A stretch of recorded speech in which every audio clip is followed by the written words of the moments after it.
ఈ మధ్య కొత్త సినిమాల కంటే పాత బ్లాక్ బస్టర్ మూవీస్ రిలీజే బాక్స్ ఆఫీస్ ని షేక్ చేస్తున్నాయి. ఈ రిలీజ్ రేస్ లో టాప్ ప్లేస్ లో ఉన్న movie Tumbbad first time release అయినప్పుడు ఓకే అనిపించుకొని నార్మల్ కలెక్షన్స్ వచ్చాయి. కానీ రిలీజ్ కి మాత్రం ఫెంటాస్టిక్ రెస్పాన్స్ తో 38 crores కలెక్ట్ చేసి టాప్ ప్లేస్ ని కొట్టేసింది.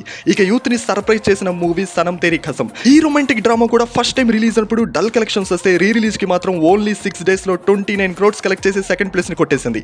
ఆ తర్వాత హాలీవుడ్ క్లాసిక్ మూవీ అయిన ఇంటర్స్టెల్లార్ రిలీజ్ లో గట్టి పోటీ ఇచ్చి 19 crores తో థర్డ్ ప్లేస్ ని రిజర్వ్ చేసుకుంది. అసలు ఇండియాలో టాప్ రిలీజ్ కలెక్షన్స్ తో కలెక్ట్ చేసిన మూవీస్ విషయానికి వస్తే number 1 Tumbbad 38 crores, number 2 Sanam Teri Kasam only 6 days లో 29 crores, number 3 Ghilli 27 crores, number 4 Yeh Jawaani Hai Deewani 26 crores, number 5 Interstellar only 6 days లో 19 crores, number 6 Titanic 18 crores, number 7 Sholay 13 crores, number 8 Laila Majnu 12 crores, number 9 rock star 11.5 crores, number 10 Avatar 10 crores. మరి ఈ list లో మీ favourite movie ఏంటో comment చేయండి.